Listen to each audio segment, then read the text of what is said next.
Maple Bitcoin featuring Robin Sire. Let's go live, guys. I was thinking about something. I thought that maybe the comment section can influence somehow our topics that we're choosing, because I think there are amazing things happening in the comment section after the video also, and from the live chat. So this is what I basically did. I looked through all the comments from last week's live stream, and I saw that this is a very popular one, and a thing that I get a lot of comments every day about. So let's get started. Joe, Roger, Forrest, what are you guys thinking on retirement and Bitcoin? First of all, I think going to address something here. Yeah, I think it's really important that 65sats won a portrait of me that's autographed. And I didn't even volunteer for it. I just got voluntold. I think Jor is going to get that shipped out to you. I'll have to get your e-signature on it, maybe. Yeah, maybe. I like that. DocuSign. Yeah. Okay, no, it's a good topic today. We got the right crew for this today. Unfortunately, Brandon's not here today. He might show up though. He said he's a possibility still, but we got the retirement experts in the house today. So yeah, I mean, this is a pretty popular subject. I think that there's a lot of people out there, a lot of Bitcoiners especially, who see Bitcoin as their main retirement fund. I do anyways. Before Bitcoin for me, it was my rental property that I had. You know, I just kind of subscribe to the theory that I'm never going to get anything from the government in the form of a pension. I don't have a job anymore. I think a lot of people will be in that same, realm within the next couple of years. So Bitcoin's what I got. And luckily, I think I got a lot of runway left in life. I got a lot of time to accumulate with the big mismatch between reality and where we are today. You can buy a lot of sats for not a whole lot of dollars. So the people here watching this today, if you can figure out a way to just hold on to your sats, I think you should be good. Assuming you're under the age of like 50 or something. But yeah, I think we haven't seen the real growth in Bitcoin. And I think that it's going to surprise a lot of people based on all the predictions, projections, thumbnails of how much you need. But, I just think that if you got any amount right now, you're probably going to be good. The longer you can hold it, the better you're going to be. Yeah. And the way I look at it is there's sort of three ways to get income, and it's from wages, transfers, and capital. And as Joris said, he doesn't suspect that he's going to get anything from the government when he plans to, when he's older and plans to retire or whatever, right? And so that would be the transfer side, right? That's the government taking from one, transferring to the other. It could be, who knows what the future looks like with AI? There could be sort of like a tax on robots instead of a tax on humans. Maybe. It would lower the incentives for innovation within there. So who knows? But if you are planning to retire, and I think it's actually a good idea to look at that structure, that sort of tripod, wages, transfers, and capital, and see where there's some instability there. And wages is one, and transfers is another. Pretty unstable, in my opinion. Yes. You might lose your job. Your job might disappear. If you're depending on transfers, Social Security, these kind of things. Who knows what that's going to be worth? Who knows how well funded that is? It's all sort of funded by the next generation, which the generations change and aren't, as able to pay for the last generations and all of that. So the other one there that I would think is the most stable is capital. And so if you build up that capital bucket for your income, then you're able to actually rely on that. You're able to lean on that part of the tripod a lot more. And so the best capital in the world is Bitcoin. And it can be as simple. You can go way more complex and way more efficient, but it can be as simple as just acquiring as much capital today in the form of Bitcoin and using that capital in the future when you need to, through the form of selling or exchanging for the things that you need to live. It can be that simple. It can be more complex with loan structures and, all sorts of different things. But that's the way I look at it, just to get a sort of a base foundation of the financial reality of retirement. Yeah. So yesterday I actually made a video where I was going in depth on this. It was basically how to retire 10 years earlier than you had expected. So the traditional system tells you, oh, you have to retire at 65. We'll fund your retirement. We'll give you pensions. We'll give you this and that. And everything is basically just designed to get you to work as long as possible. So in that video, I basically went through this graphic, how to have all of these and actually retire. Because if you don't have these, if you don't have any of these, then you can't retire. If you don't have the choice to go to work, then you're not retired. If you don't have enough money to cover your expenses forever, you're not retired. If you don't have freedom, you're not retired because somebody else owns your time. They're paying, the highest bidder is basically just paying you for your time. So if you can set your own schedule, that is retirement. And if you can't set your schedule, you are stuck.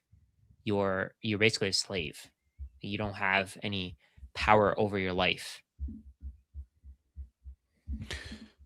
Yeah, I mean it's the sorry, you guys talk. I'm actually going to try to find this tweet. I just found a tweet the other day that perfectly summed that up, and you guys can go back to me. What do you think, Robin? Like, how's the situation looking over there in terms of like young people relying on the government or their pensions? It's especially frustrating because I don't know how it is in Canada, but I know there are options that you opt out of your 401k in America. I know there are options, for example, also in Australia to do a self-directed pension. We don't have that option in Austria. We don't have it either in Canada. In Canada, also or do we? Like, do we have self-directed retirement funds in Canada? Yeah, we have RSPs. We have RSP, TFSA. You can put whatever you want. I guess that's what would be. I just think of like a. Sorry, Rajat, go ahead. No, I was just gonna say you can put whatever you want in there. And right. I kind of get it confused with like the IRAs in the US because they can actually like self-custody Bitcoin in there. I don't think Canadians have any ability to do that. Yeah, No. you can't do that. And the thing is, like, so like I'm self-employed in Austria, and even as a self-employed person, I cannot choose where I put my retirement money. I have three options, which are free funds that are made from 3 different banks for retirement. So there's like the official retirement thing that you have to pay in anyways with your social insurance. But then there is an additional one that you have to pay in, and there you can choose 3 different funds that are all kind of doing the same thing. It's literally like the same the same shit, just like with 3 different labels from 3 different banks. I cannot even get strategy in my retirement account. I cannot buy a Bitcoin ETF. Like I can buy those things, but it has to be with money that I could also just buy spot Bitcoin with. With the retirement money that the state takes from me, I cannot do anything. It's just like there. And that's really frustrating for me. And so that's what I said, like it's a double frustrating situation, because on the one hand, you know that this money might not be there. I just calculate with no money being there at my retirement. If I get anything from the pension system when I quote unquote retire, I don't know if I ever do that actually, but if I retire and I want to settle down on something and not work, I really can't see a future where I do that, but I might change my mind when I'm like 60 or 70 years old. I don't calculate with any money from the states and the governments, and if there is some money coming from the governments, I'll take it. But I have to pay in. So I have to pay in, but even if you're I'm not sure if it gets out. Even if you're self-employed, you have to pay into it?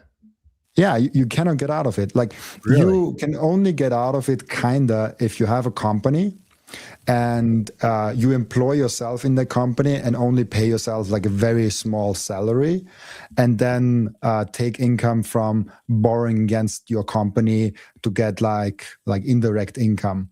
But as soon as you get some kind of income, being at self-employed, just like normally employed, you have to pay that. Like you cannot opt out, and that's such a bad thing. Like I hate when like you're forced to do your pension, because why should I? Like, exactly. I get taxed to a certain degree because you want to help everyone. Like, but like the pension is just for me. Like why am I forced to invest in it if it's just for me? Are you not trusting me with my own money? Like that does not make sense. They got to keep the system going though, man. Like Exactly. that's why it happens. No, for real. Like that's why they take all these automatic deductions off of people's retirement funds, and just like most people have no idea where it's going. But that's the continuous demand for their system. That's what it is, because you're continuously feeding it. You don't want these products, but they're forcing you to buy them, which is an artificial way of inflating the prices and making everybody think they're more valuable. So, if everybody stopped paying their pension, it would just go like this. It would deflate because there's no more demand for it anymore. So I think that's what it is, Robin. It's like they need that to keep the whole system going. It's a forced Ponzi scheme because the people, I mean, you're basically inflating the assets because there'll be a certain age when people that have invested into these 3 funds that they're allowed to, or that they're forced to invest into, are withdrawing from that. So you're inflating the assets for them to withdraw on it. And you're hoping that people that subscribe and actually believe in this are hoping the next generation does it for them. And the government is forcing them to do it. It's not an opt-in. It's a forced Ponzi scheme. That should be criminal. That's insane, in my opinion. But it's the same way in Canada, or you can opt out. You don't have to do that. No, I mean, there's certain taxes as an employee that you're forced into, like Canadian pension plan and things like that. But as far as like a retirement fund, no, you don't. You can do whatever you want with your RSP. Yeah, you can have self-directed accounts. You can have managed accounts. You can have brokerages manage your accounts for you, all your assets. They're probably not going to put you in Bitcoin though. No, but you can buy IBIT, you can buy MSTR in an RSP. There's no withholding tax if you buy US stocks. I mean, the problem is that you're just delaying the tax in an account like that. So, I mean, if you plan on being wealthier when you're old, I mean, it's basically designed for people that think that they're not going to be wealthy when they're older, and they're going to have lower tax bracket than they are now as a working individual.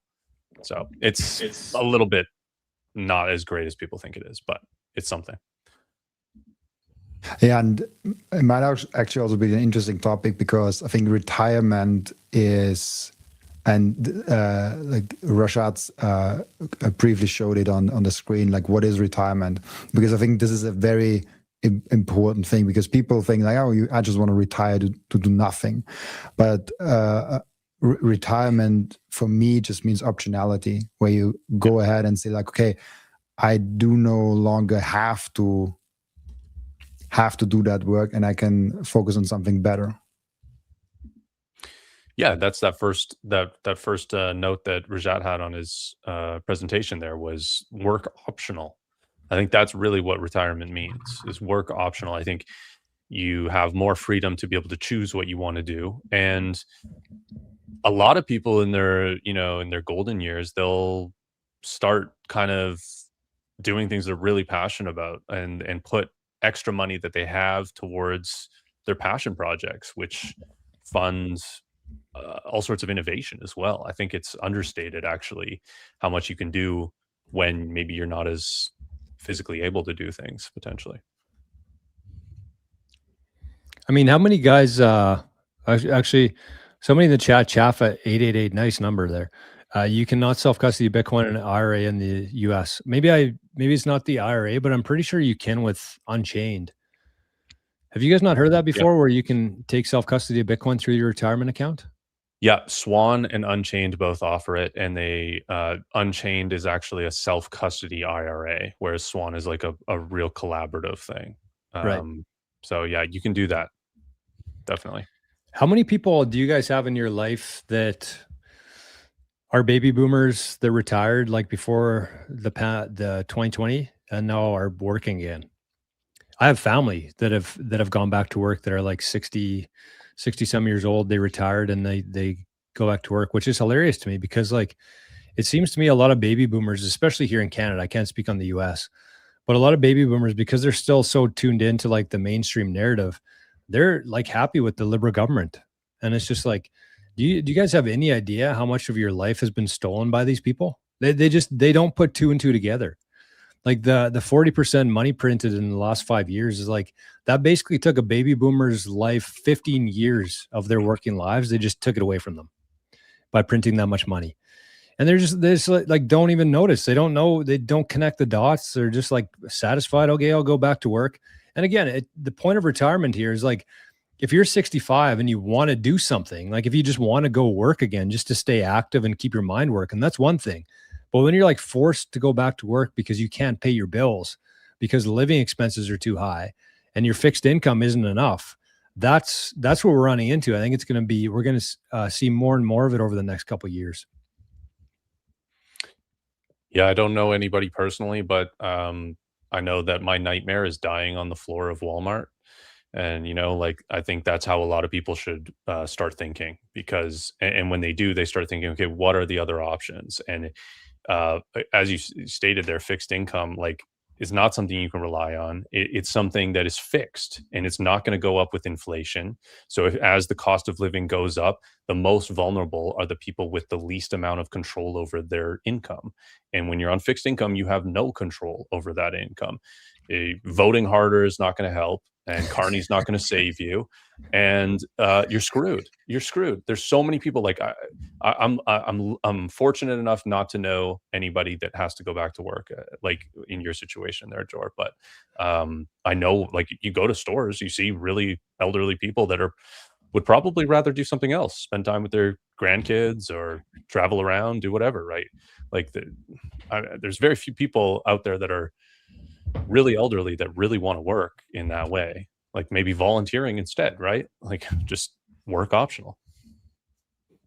That's what Yeah. the only thing. Sorry, Roger. That's the only thing I don't like about Stretch. It's denominated in US dollar, and it's like fixed income. And I'm like, what if something really happens? Like, I'd rather have the self-custody Bitcoin or even the common shares. But sorry, go ahead, Rashad. I was just going to say, I think a lot of people don't really plan out higher than expected inflation, because Right. they just think that inflation is going to be 2%. And like when I worked in the financial industry, that's what we believed. We just thought that was the number. And if somebody's beating 2%, oh, they're doing pretty well.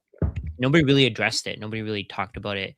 And it takes a lot of effort to really get yourself away from that, from thinking that government numbers that governments are telling you are right, and just understanding that inflation is actually a lot worse than people think, and it's not. And then the other side of things, like Jeff Booth's book, where he says technology is deflationary. So over time, we get better at making things. All the things that we're using right now, we get better at making them over time because of skills. We pass on secrets. We don't have to make the same mistakes again. We just get better and better at making things, and because of that, the growth of productivity is exploding. It's exponential, and it'll continue to be, and it'll continue to work this way. So it's not even just that the prices are going up; they should be going down. So people think that prices are only going up 2%, 3% per year. But how much should they be going down? Should they be going down like 15% every year? Should they be going down 25% every year? The only thing that we're seeing is the amount that governments are printing money. Like technological deflation would be a lot. The prices would fall even faster if there wasn't a distorted lens. I guess I would say that the U.S. dollar is like a lens, right? It's a lens. It's a distorted lens, and it makes you think that prices always have to go up. It makes you think that house prices always have to go up, even though, again, we get better at making houses over time. Houses wear and tear. So why do they go up in price? Why are they the only thing that goes up? It's because the dollar is so broken. Yeah. Yeah. And I've heard the sort of the argument of like, we've pulled a lot of people out of poverty. There's a lot of people sort of just nominally doing better than they were 50 or 100 years ago. Interest rates used to be higher. All these kind of arguments saying like, just on average, life expectancy and way of life has improved globally. And that's probably true statistically. But, and to really put a wrench in that whole argument of people saying that, it should be even better. Like, the fiat system is Yes. siphoning off how good humans are at increasing our technological advances and making everything around us deflationary and more abundant. We're incredibly good at that as a species, and the fiat system is siphoning that extra abundance off and siphoning it to the people closest to the money printer. And we would be even better, right? So like if you know, people are talking about how positive it is that life expectancy and way of life is improved, it should be even better. That's the argument to make. Yeah, Brandon and I talked about this the other day too. We're like, we should be in the Jetsons, but we're in the Flintstones right now. And even going back to like what you guys were talking about there, like, yes, prices should be going down, but the other crazy part about that too is like if you look at the ingredients that have gone into these products through the years, like home building materials, food, just everything, the laptops, everything is just they're finding the cheapest materials that they can use because they don't want to run up the price too much. The prices are still going up, even though the quality of everything's going down and down and down. It doesn't make any sort of sense when you combine that with the technology. And so thankfully, like you guys said, that's just a lens. That's a way to look at the world and measure the world by. But if you're in Bitcoin, you can actually choose today. It's like people always say, well, when are we going to move to a Bitcoin standard? When's this going to happen? And just like Jeff Booth says, you can do it today. You can start measuring things in Bitcoin, and it's going to make a world of difference through your lens, the way you see the world. Because through a Bitcoin lens, things are actually getting cheaper. Houses. I was talking about the Masters pot the other day. It used to be like 2 million, and then it went to 3 million, then 4 million. But in Bitcoin terms, it went from like 5,000 to 500 to 50 Bitcoin. So everything through that lens is actually coming down. It's just that the majority of people don't see the world that way yet. Yeah, and once they start seeing it that way, it's gonna change everything because they own houses that are massively overvalued in terms of Bitcoin. They own stocks which are also massively like, and what they're gonna start. I think what people are gonna start doing, and this is probably the next step of adoption. People will probably continue to see it as a store of value, but they're gonna start borrowing against their houses and their stocks to buy Bitcoin because they're gonna realize this is the only asset that you can take away with you. So if the price of the house goes down, or let's say, for example, if something happens where I have to sell the house, that's perfectly fine. I still have my Bitcoin. If I have to sell my stocks or if I get margin called, that's perfectly fine. I still have my Bitcoin. So I think that understanding of where the understanding of how valuable this thing is, where you can take it across borders, it can't be controlled by governments, it can't be stopped.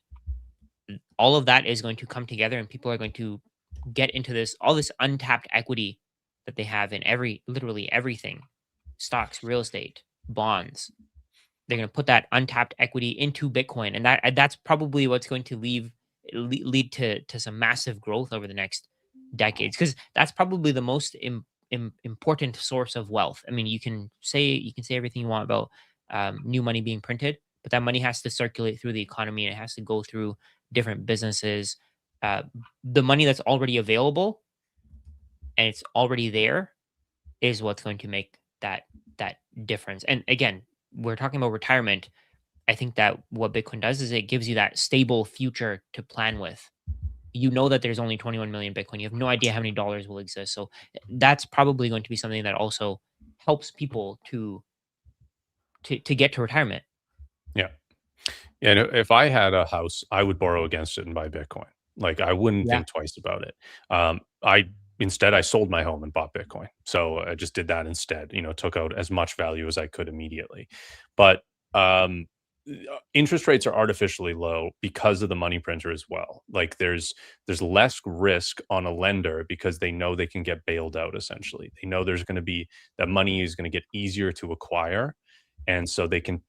And basically, it creates this competitive environment to lower interest rates as much as possible because the money printer is there as a backstop.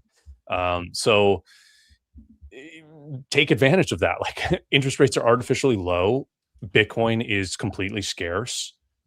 I mean, that just makes sense because those two things are going to be revalued. The market's eventually going to say, you know what, I'm taking if things are backed by Bitcoin at some point, I can't lend at these rates because it's too risky to my Bitcoin. right? The hurdle rate is Bitcoin. It becomes too risky when something isn't backstopped, and everything has to be revalued. We might even like look at a different style of financing, right? Like uh, in his Islamic law, they don't have interest rates. You can't charge somebody interest. But what you can do instead is you can buy an asset and then give it to the person who wants to buy it, and then charge them essentially a inflated price that they pay in installments. So you could do something like that where you actually own the asset and then you resell it for more in installments. There's actual ownership behind that. There's an actual asset behind that. It's not just inflated, created money out of nowhere. Right. So I It's don't a know. big difference. It's gonna reshape the way we do everything. Yeah. So what would be an example of that then? Because I think that's how I see the future too in terms of like lending and stuff. So like what would be an example of that be for us in terms of like buying something and then paying it back in installments? Yeah, it kind of looks similar, but it's like a bank would buy the home that you want to buy. You come to them, you say, "Hey, I want to buy this home, and can you finance it for me?" The home's $1 million. They say, "Okay." They get the money, they buy the home, they own the home, and then they basically have a legal agreement where you can live there, and you start to pay that loan off. And they charge you. They say, "Okay, well, the loan is a 20 or 10-year term, and the entire term you're going to pay us 1.2 million." And so that essentially becomes the interest rate, Right. but it's actually just paid out monthly, and it actually has a total cost. It's sort of a more transparent sort of like the asset is here first, but you could recalculate that as like, oh, I'm paying this amount of interest annually. But the asset is already owned, right? And then it's just transferred upon completion of the installments. And I think that's honestly one of the biggest problems that people have in terms of like financial literacy is like they'll see a house on the market for $500,000 and they think that's all they're going to pay for it. And then of course they get a mortgage with it and they probably end up paying over $1 million, I guess, depending on what the interest rate is at the time. But like you probably end up paying more than $1 million for that house between the principal payments, which everybody is aware of. You pay off your loan, but there's also interest every month. And that interest accrues, right? Like if you miss a couple payments or whatever, like so I think that makes more sense in terms of just being more transparent. And even though it is similar, somebody's still taking risk there. And you have to be rewarded for that risk. Like in that situation for us, like the bank's taking on the risk there. Yeah, exactly. So you have to get something for that. Shared risk. It's shared risk as opposed to just complete borrower risk. Yeah. Right. Yeah. And so, yeah, I mean, that just people could figure this out yourself, but like, it'd be interesting to see how much the cost of a house is when you factor in interest. It's almost double, I think, like with like a normal 3, 4, 5% interest rate. But people don't see that. No, they don't. And there's places that have that type of financing. There's banks where they like strictly only do like Islamic finance, and in the same country, it's not like it's complete, Shahir law or whatever it is. There's dual financing. So there's sort of like a Western option, but you go to one bank and get the Western option, and then one bank with the Islamic option, and they're comparable. Like you could get cheaper here or cheaper there. Like, so it does technically work in that way. I don't know.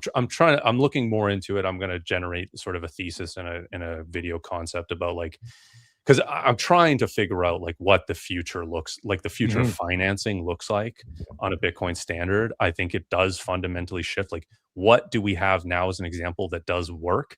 And it seems to me that shared risk and asset ownership ahead of time fits more in line with Bitcoin because you don't have money creation in that moment. Right. There's no money creation. It seems much less predatory too. Yeah. I don't see banks giving out credit cards, for example. Yeah, it'd be more line of credit, right? Yeah. Or like asset-backed line of credit. So let's say you have Bitcoin, you can borrow. I mean, if you have Bitcoin, you'd probably just, I mean, if Bitcoin's money, that's the world we're going into, right? We're not, I'm thinking like after fiat is dead, where you can just have Bitcoin, you can take it wherever you want to. In certain places, you can spend that Bitcoin. In that case, if you're borrowing Bitcoin, I think that it would be banks lending only to businesses that are creating more value rather than to individuals to buy whatever they want to. So I don't think there's going to be mortgages. I think people are just going to buy houses by saving for them. Does that sound There's crazy? Like, I don't know. When I was at the Vegas conference last year, and I was on a panel, and I was talking to Nick Bhatia, and he made it sound like he made me sound like I was being crazy because he said fiat always has to exist. But maybe what do you guys think? Do you guys think that's a possibility? So I think that fiat tokens might be around for a long time, but I think the world where people can just save up for a house might be faster coming than people think. First, Yeah. because Bitcoin will suck up the monetary premium out of real estate. And the second thing is AI plus robotics will drastically bring down the cost of making a home. Now there's a lot of humans and a lot of labor involved. What if there's no humans and no labors involved in just building a home? So there's like those two kind of forces, AI and Bitcoin at play. I just want to make that one note because what you said, Joe, before about mortgages, I actually made the calculation a couple of months back for my sister. I've not prepared that spreadsheet for public display, but I will display it publicly anyways for you guys. So I don't have, I didn't double check it 3-4 times, but it's basically I made some assumption, I made some cost analysis, and what I tried to figure out, okay, a 600,000 euro home, or like with dollars, you can do it the same way. The full cost after repairs and taxes after 30 years with the calculation in Austria costs you about 1.2 million. So your rough estimation of like from 600,000 to the double is actually true, even though the mortgage total I calculated with I think a 4% fixed one is around like 800,000 or 900,000 or something like that. It was, as I said, disclaimer, I did that on a late evening with my sister, so I reserve the right that thing is totally wrong. But I calculated it, and I was like, okay, you're looking at around double the cost of the actual buying cost after about 30 years with taxes, repairs, all the things that is in there. Like you need a lawyer signing the contract with you and like weird things like that. And so you make around like 300,000 in profits after this 30 years, if we assume real estate is going up in the same rate as it is going now. And there I tried to calculate how much an other asset has to go up when I invest the principal, not in real estate down payment, but I invested in an S&P 500, something that gives me 5-7%. I didn't even calculate it with Bitcoin. Obviously, Bitcoin is a lot better and makes sense. But I think the number was around 6 or 7% or 8%, something like that. If an asset goes up by more than, let's say, 8%, it makes more sense to invest in that asset and rent versus buying the home. But yeah, as Rashad said, like just like make those calculations yourself, see what your dream home costs. Like it's an individual basis, and it's also different even for country to country with taxes and all of that, because there's a lot of variables to that whole calculation. And I mean, I don't know. I think this is a really interesting conversation because like when we look at that, you say, okay, well, the listing price of this house was 600,000. At the end of it, after 30 years, you end up paying 1.2 million, which nobody has any idea that they're actually going to be paying 1.2 million for that house. Like crazy. This is so crazy to me because I used to be a CPA. I worked in an accounting firm for 10 years. And I remember having a conversation with a guy, another accountant, another CPA, where this is like our full-time job is to kind of understand how finance works. And he did not realize how much he was actually paying for his mortgage. And this is a CPA. This is a pretty well-educated in the financial world guy. And he had no idea how much his house actually cost in terms of both the principal and the interest. And like Sin said in the chat, plus you work in property taxes into that. There's upgrades. And so to me, I think it's a very interesting thought experiment to play through in your own head is like, if you don't actually ever own the house anyways, is it worth it to pay off the mortgage? If you can get a mortgage at like 3, 4, 5%, instead of using those proceeds to pay off your house, instead just put that in something like Bitcoin that's going to appreciate more than 3 or 4 or 5% over 30 years. Like, what's really the point of paying off your mortgage if you don't actually ever really own the house? Yeah, the only reason is that you think that you can't outperform the interest rate that you have to pay. Yeah, the total amount because of the mortgage, as Robin said, is maybe roughly double what you initially what the listing of the home is, but that's the only way that it sort of ends up making sense is if you take on massive leverage with low interest rates, and then the home appreciates because of the relative scarcity and maybe artificial scarcity based on regulation and what the government decides. Hugely so risky to buy a home. Everybody just thinks it's the normal thing you should do. But it's a lot riskier than people realize. I did kind of want to go back to something Rajat said about your conversation you had with Nick Bhatia. I can't figure out a future where there's a reason to have fiat if there's Bitcoin. So the reason to have fiat really is that merchants would demand fiat like they do now, right? Anywhere you go, the reason to have fiat is because that's what people want. So you spend with fiat. So, and then there's also like the financial rails to move the fiat over debit and credit systems. But if Bitcoin becomes more and more adopted and more people demand it, that sort of takes away from that side. You can use Lightning, Spark, Arc, on-chain, final settlement. There's financial rails there. And the only other reason to have fiat is for extraction of value through money printing.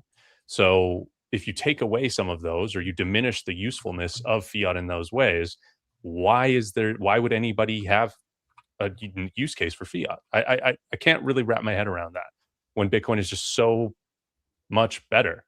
So like, I don't know what you guys think about that, but I don't see I see a maybe far away future. I don't know when, but I see a future where fiat doesn't exist. Well, they can't coexist forever. That's the thing. That's what I believe. Yeah. They just can't. But I think in the meantime, I agree with you, Forrest. Like, that's kind of what I think. I've thought about this a lot, and I keep going through these different scenarios of like, okay, would it be valuable in this case or this case or this case? I think the most valuable reason for it is because governments and centralized entities still want to maintain some sort of control, but that doesn't mean it's valuable or useful to anybody other than them. And I think that probably within the next couple of years, this is just my prediction. I might be wrong about it, but timeline wise, but eventually the fiat dollar is going to be exposed for what it is. There's going to be a country that comes out, issues energy backed or resource backed or whatever it is dollar. Everybody else is going to look at it like, holy shit, what did they just do? Because ours really was worth nothing other than a signature on a piece of paper. But then I think it starts kind of a cascade of like asset accumulation to try to back their currencies. But I still don't know where that really leads to, because eventually you still want to hold Bitcoin over those currencies. Yeah, exactly. I mean, that's the problem, right? Like people, like nations have tried that, like but it always ends up with corruption, because then there's just this massive honeypot of government controlled assets to back the currency Resources. And they extract that, right? If it's an oil backed currency like energy, right, as we see it now, they're going to have some trade deals where they siphon that off and sell it to the Exxon or whoever, right? And it's just it ends up being this, get as close to the pile of money or the pile of energy that's backing this as possible, and you'll benefit. So it becomes this crony capitalist system of centralized wealth. I don't know. I think that's probably going to happen though. Like, I think that, okay, like the jig is up, fiat is bullshit. We're back in this thing, or it's a Bitcoin backed dollar, but you can pay your taxes in it or whatever. So there's demand for that. And it's just, that's only going to be for a little while. And then boom, corruption, because people are people and people get into power, and then they start to manipulate the wealth that's near them. And then boom, that's found out, and people, how many rugs need to happen before people realize, there's Bitcoin, right? Like there's those stupid engagement tweets that are like, Solana is full of this and ETH is full of this. Like meme coins are dead. Where's the next community? And it's like, Bitcoin, you absolute freaking buffoon. Like it's the only one. It's the only one It's the you only need. one. It really is. Yeah. So I think it's just like, they're going to keep trying to make you side hop to something else. That's something else. But it just ends up at the end of the day, like the sooner you adopt Bitcoin, the better off you and your family and everyone around you is going to be. Think And I about a think country like let's just use Bhutan as an example, because they've actually been mining Bitcoin and stacking Bitcoin and actually using that Bitcoin to pay for their infrastructure costs, to pay for the government. That's kind of what Bitcoin's for. It's like, okay, we can use our natural resources. We can turn that into Bitcoin. We can store our value in Bitcoin. And when we need to spend it, we can. Like that's an ideal world that Bhutan's already kind of living through. And Buck52 in the chat said that kind of sounds like something to start a war over, which is absolutely right. That's kind of what we're talking about here. Like if there's a country with a lot of resources, they're going to be a very prime target in a world where currencies are backed by that energy, right? And that's kind of what we're seeing right now. And we've seen that in the past, and that will continue happening because whoever has the bigger gun, they're going to end up with those resources. And the cool thing about Bitcoin is like that changes that whole dynamic. That's what the whole software book is about, like big picture wise. It's like you can now essentially, that's the power, is having Bitcoin in self-custody so that you can't be censored, so that you can't be debased, so that you can't be blown up, so that you can't be attacked. Because like, think about it, Bhutan, if they got like, say 500,000 Bitcoin and a much more powerful government like the US comes along and says, hey, Bhutan, bullying them, give us your Bitcoin or else. And Bhutan's like, or else what? What are you going to do? Who are you going to attack here?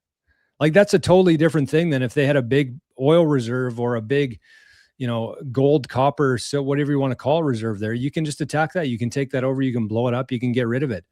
But with Bitcoin, you cannot do that. It's a much different thing. Yeah, you could see pretty interesting, like multinational multi-sigs, like nations that trust each other. They each have a key from each other. There's sort of a mutual assured. We each got a gun pointed at each other, kind of situation. Like it could get pretty interesting with Bitcoin being able to be protected by a sovereign nation.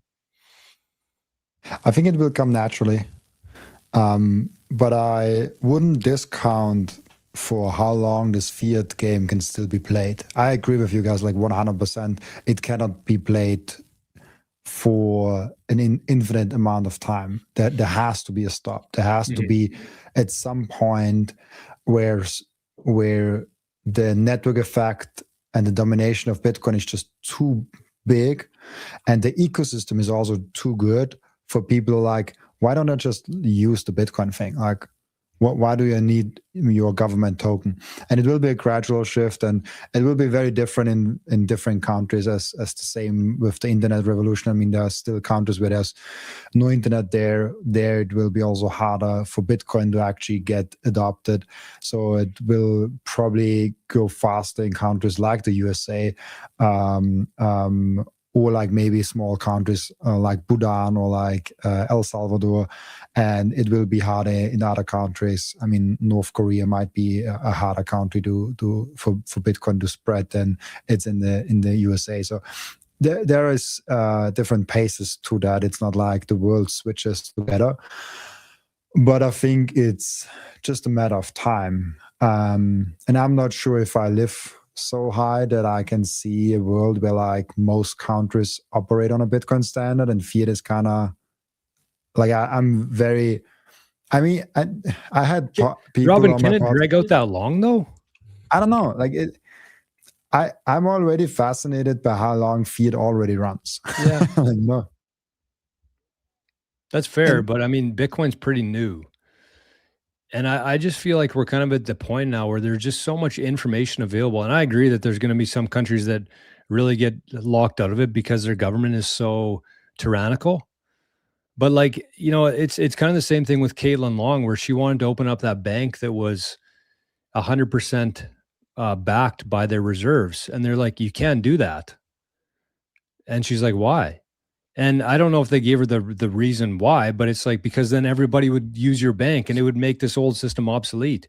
So that's what it really is to me, is like, as soon as there's one country like the US or Russia or China, India, that says, hey, we're done with this fiat stuff. We're going to actually back our currency by something. I mean, BRICS has been talking about it for a while, but it hasn't really got anywhere.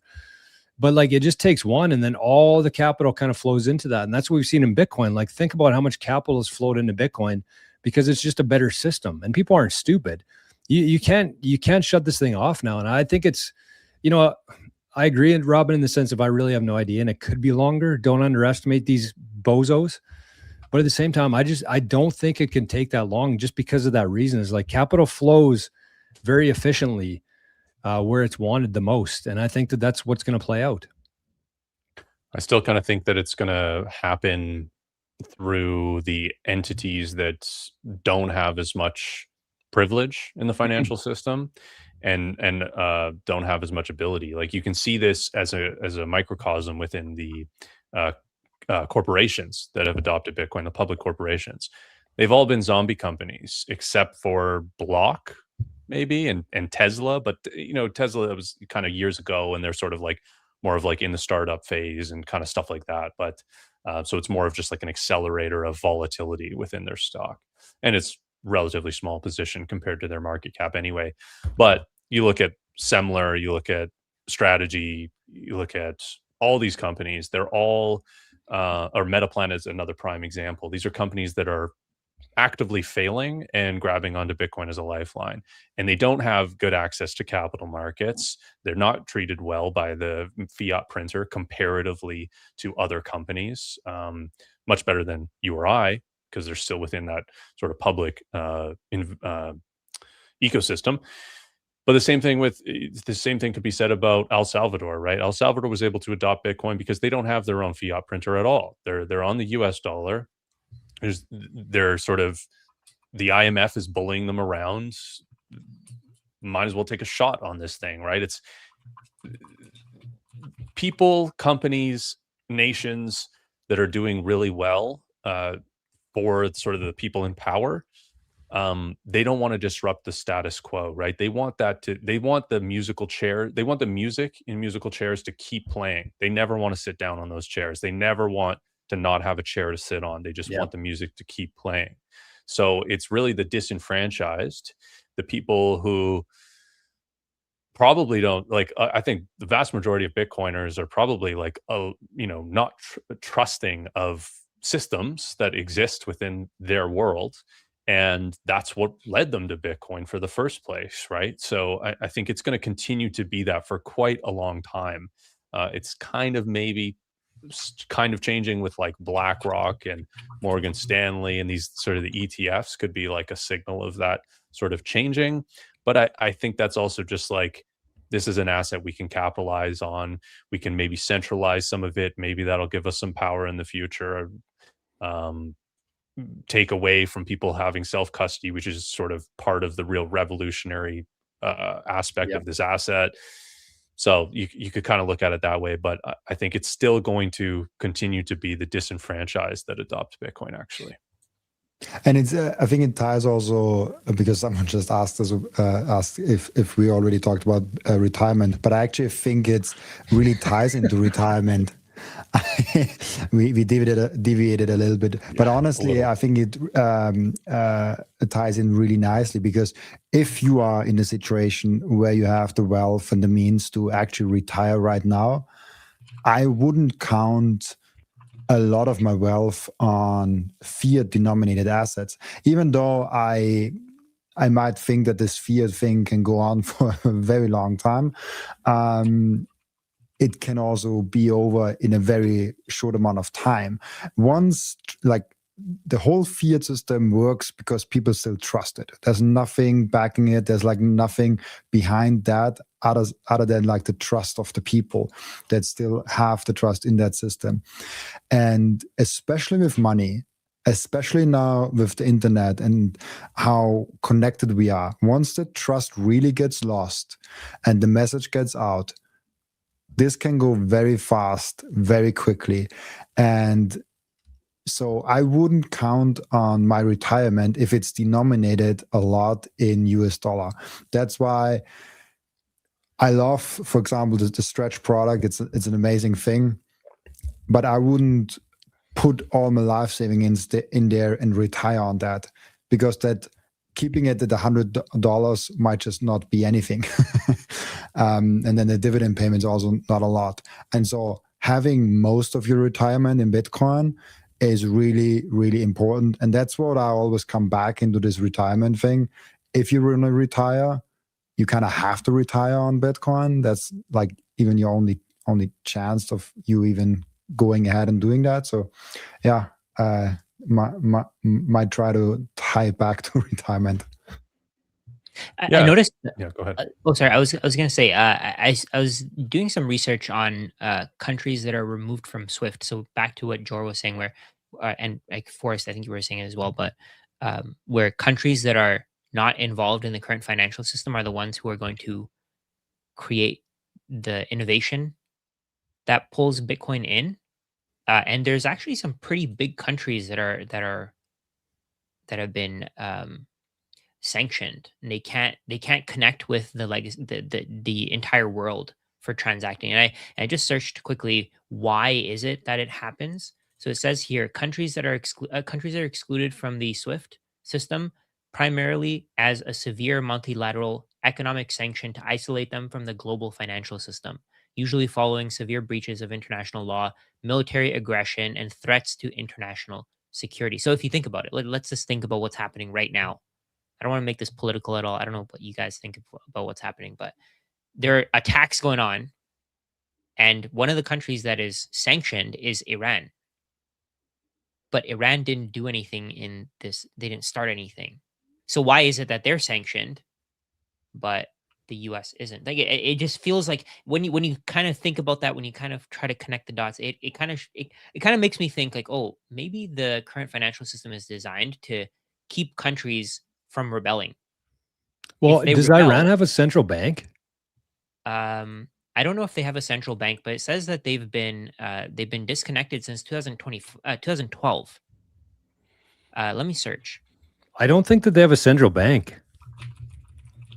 So, well, they had their own currency though that was hyperinflated, right, during the revolts. Maybe they're not like part of the IMF structure, the London banking system. Yes. I think that they're detached from that. They do have a central bank. I just searched for it. They have a central bank, and it was established in 1960.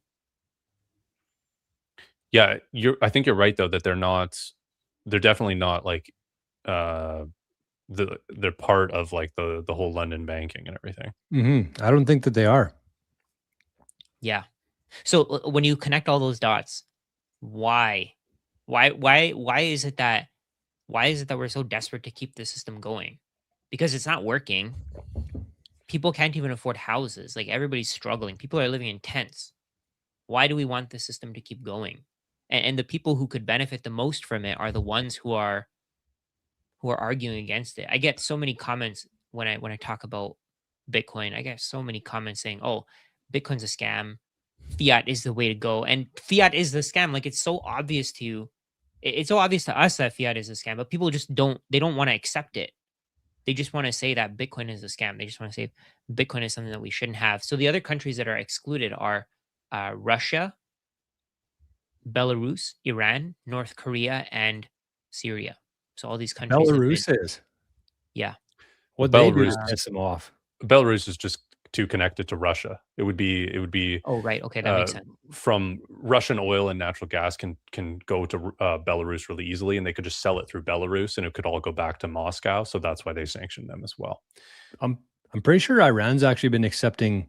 I don't know if it's Bitcoin or cryptos or if they differentiated, but I'm pretty sure that's how they've been taking payment for oil. Robin, you mind sharing my my tweet there?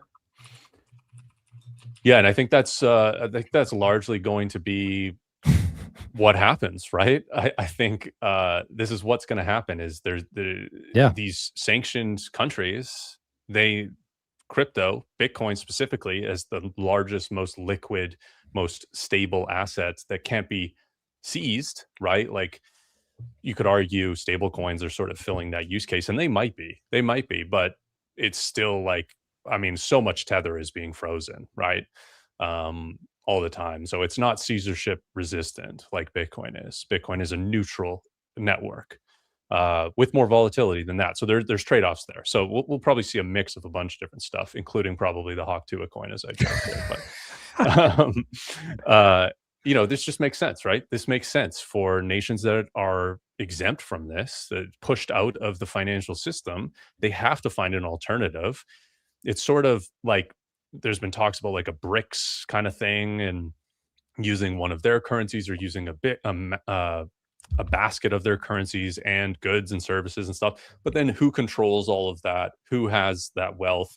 If it's backed by some real world assets, all of that, it ends up being like, can this dictator trust this dictator, basically, which probably not, right? That's going to fall apart. So the system already exists, and it's really just about adopting it and then forcing other people to adopt it. If you're at a checkpoint trying to extort these oil tankers, or a toll booth trying to say, hey, pay your toll to get your oil tanker through the strait, download the Coinos wallet and fund it with some Bitcoin. And it's like, these people are onboarding people. Like, I mean, that's part of the challenge, but yeah.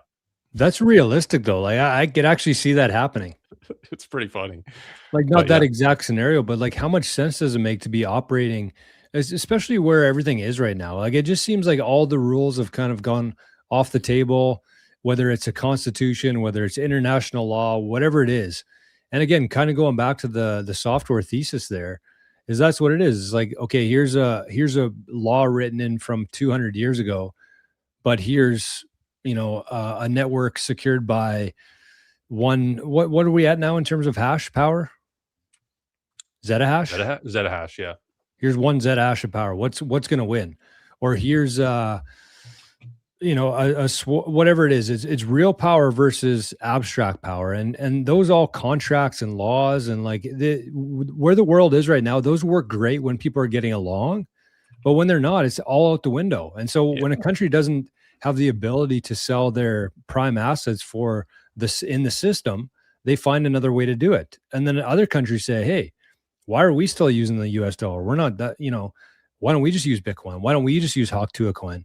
We're just joking about Hawk Tuah coin, but it's this, it just makes sense. Who decides this? And somebody in the chat said, I can't wrap my head around who really controls and affects the price most. Oh, the price. The big bad banks or the sovereign nations. The price of what? Bitcoin? What do you guys think they mean by that? Probably the price of Bitcoin.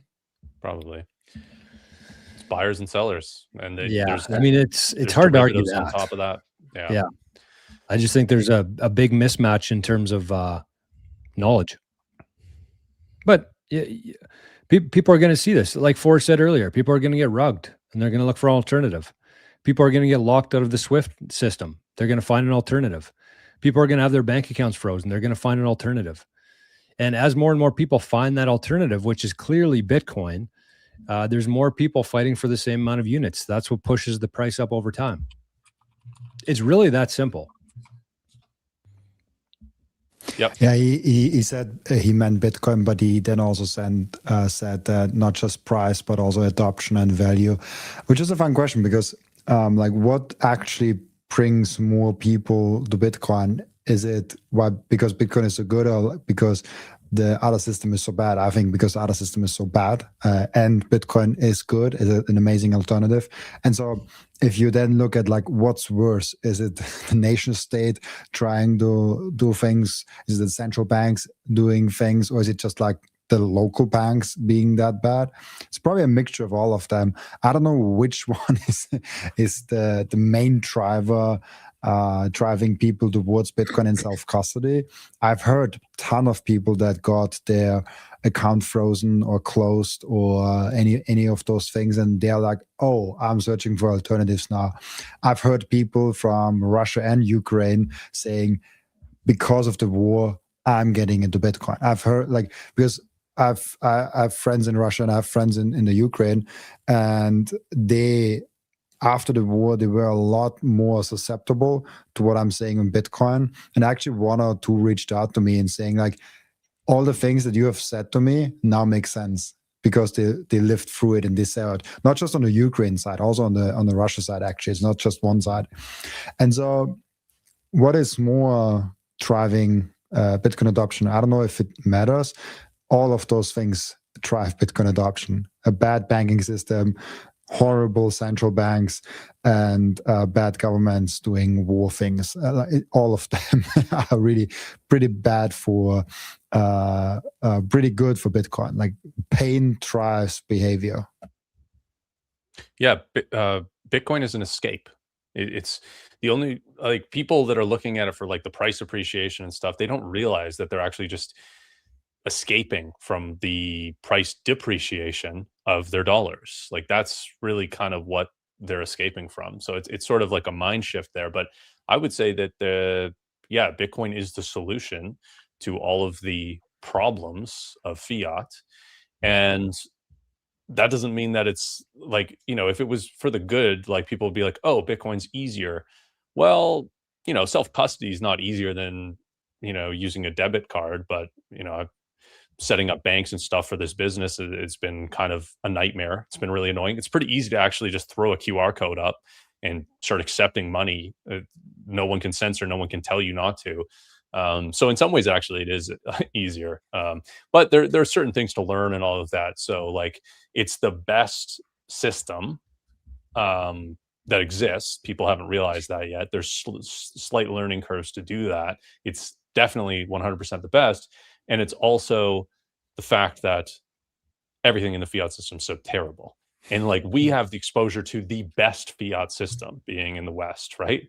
Like, it's the easiest for us to get bank accounts, to get credit cards, to get loans, compared to many other people in the world. And so if Bitcoin is good for us, then it's great for them. So that's the way I see it. 100%.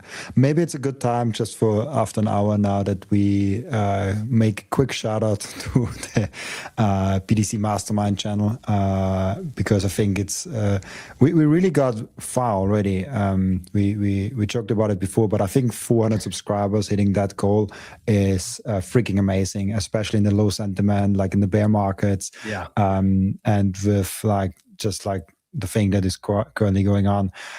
We also have as many live viewers on the BTC Mastermind channel as we never had before. We have about 25 watching on average the last couple of minutes.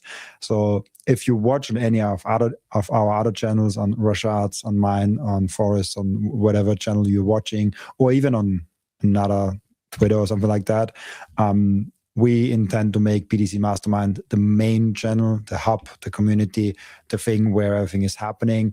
Also, if you listen to this on replay, you can leave a comment, and this is also a source for me to figure out what comments are, what inputs for the next week I'll give.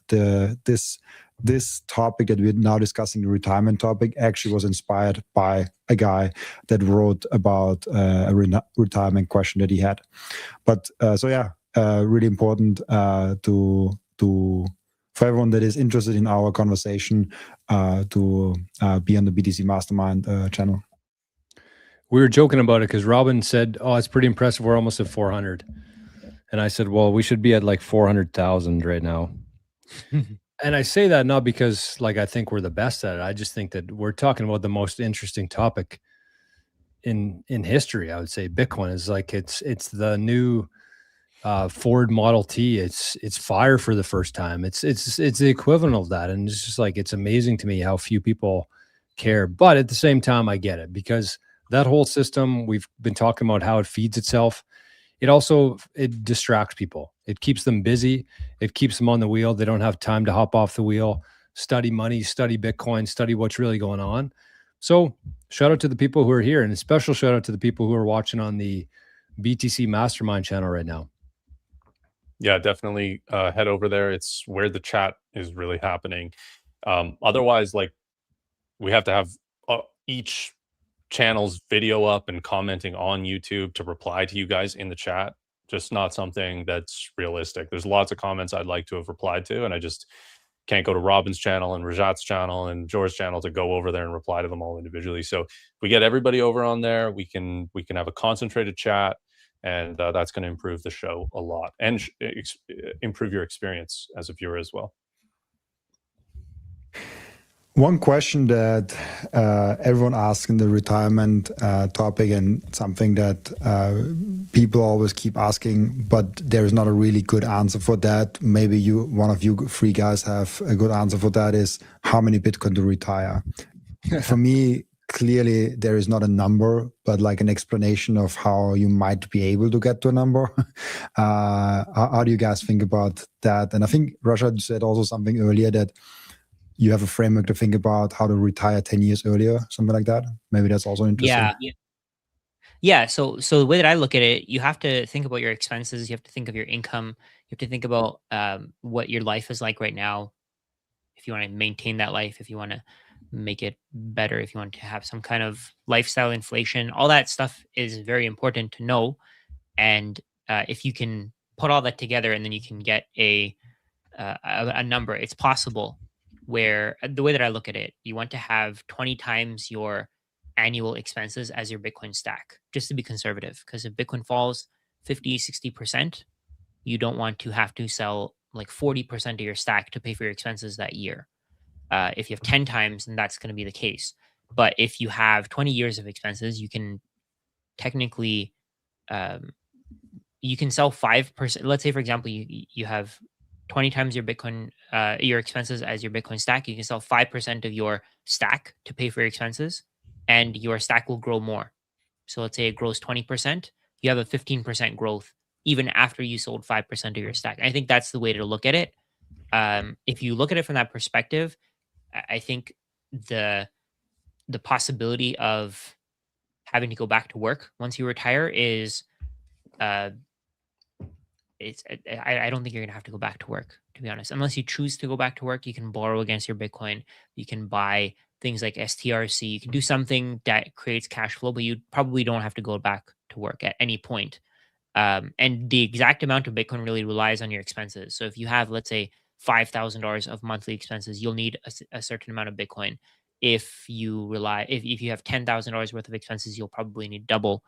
And it also depends on what you think the inflation rate is going to be. If inflation is going to be 2%, then you need a certain amount of Bitcoin. But if inflation is going to be like 15%, then you need way, way, way more Bitcoin.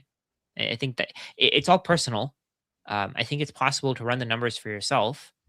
Actually, that's what a lot of people, I think probably for you guys as well, Jor and Forrest, that's what a lot of people have been booking meetings with me for, just to get those numbers. And I had to make a video explaining what your retirement number is. I think that was super valuable, and just helping people to figure out where they need to be planning for how much Bitcoin they need to have. Could we look at that? Like, could we let's just assume our audience is like 40 years old, wants to retire in 10 years. Because I mean, I agree with you. Like, it really depends on your age, your income, and I guess where you are too. And what your lifestyle is.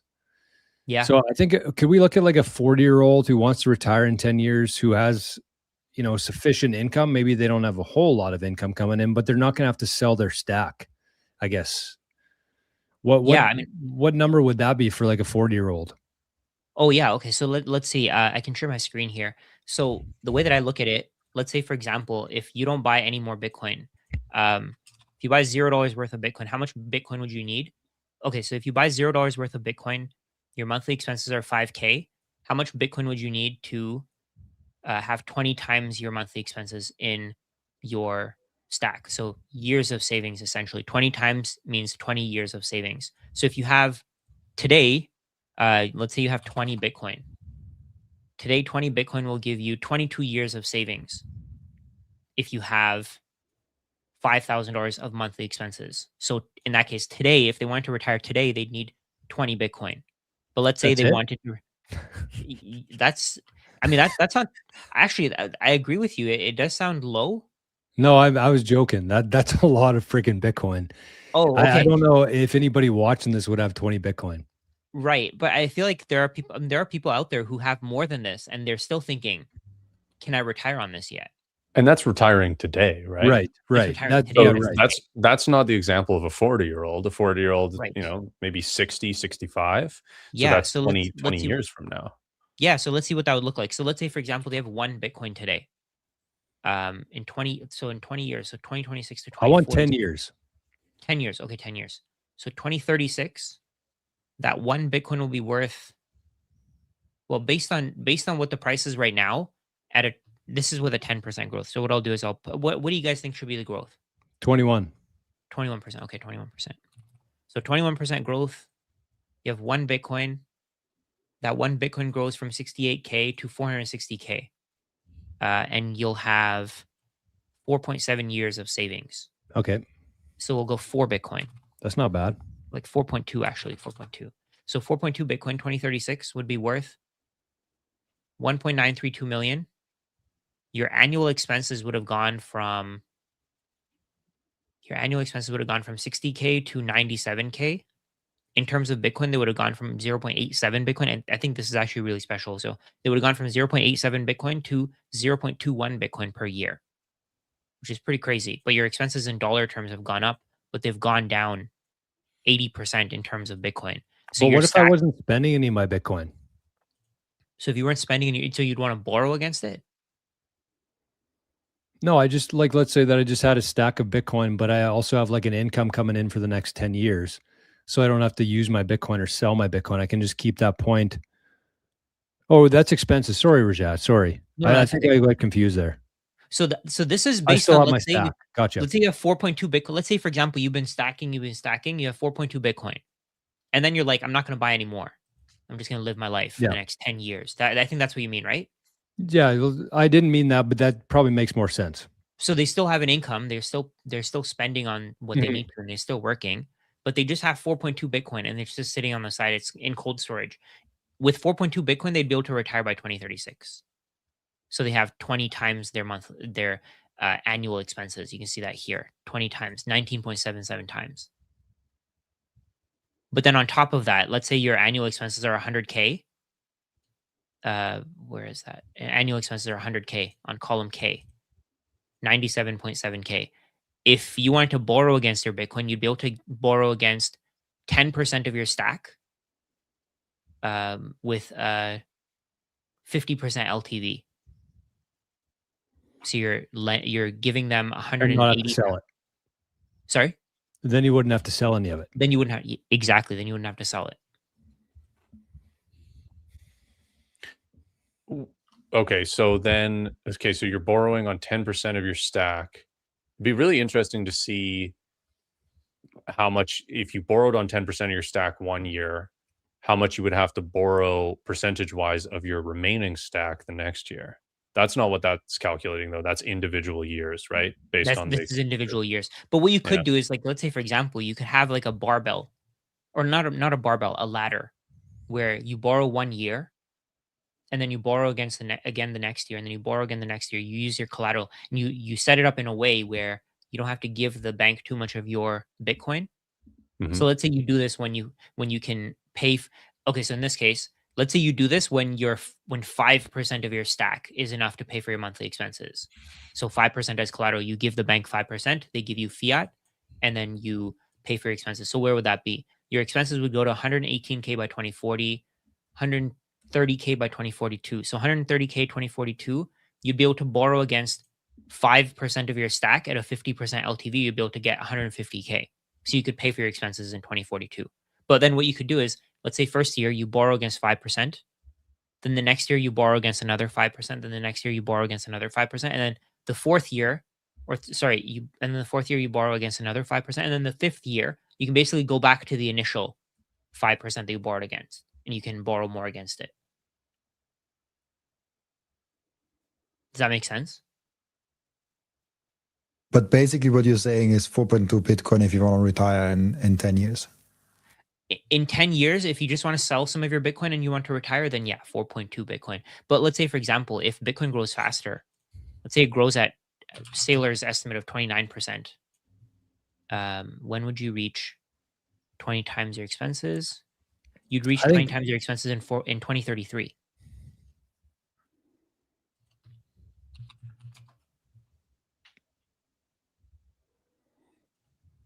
And then we're also talking about like how long can this fiat system still go on? Because if a fiat system collapses, like all of those things make a lot.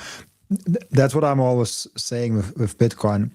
If if we try to predict where you can retire in 5, 10, 15 years from seeing the past, that's reasonable and that's conservative.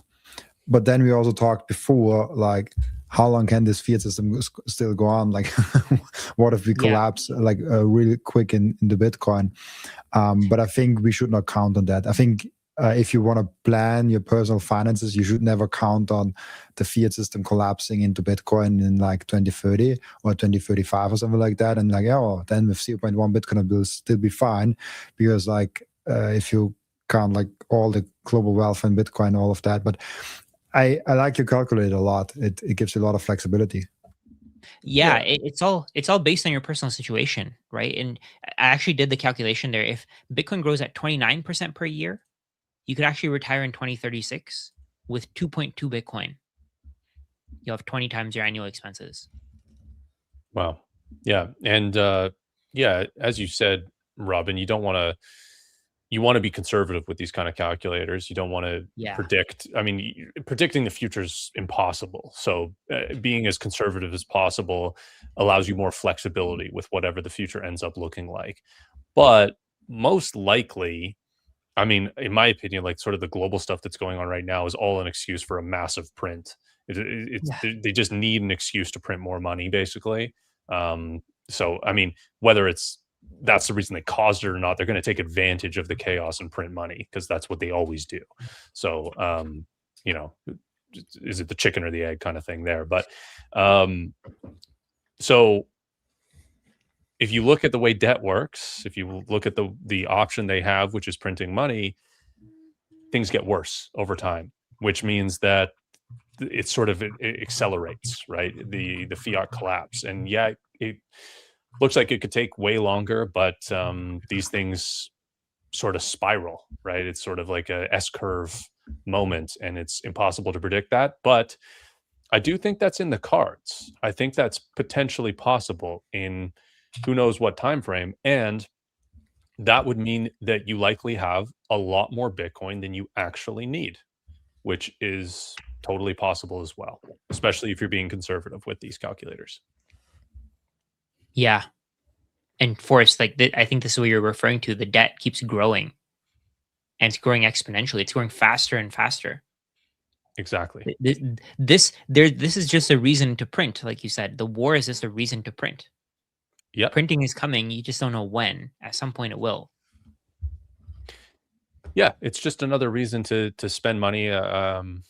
Yeah, I mean, it's a terrible thing because war is terrible, but there's people that are going to take advantage of that, right? There's people that are going to just say, you know, spend. It doesn't matter what it costs, right? There's sort of this. Well, figures get sort of like followers who believe them no matter what, and they'll make any excuse for them, and they'll just say, you know, I wasn't for this before, but now we have to because of the situation we're in. And yeah, I mean, I made a tweet the other day that said, without politics, war is just murder on an aggregate scale. But with politics, it's usually just money laundering and a way to divvy up other people's wealth. And that's what war is, right? War is just a reason to extract value, to spend, like every missile the US fires is like $1.5 million or something. Where's that money coming from and who's it going to?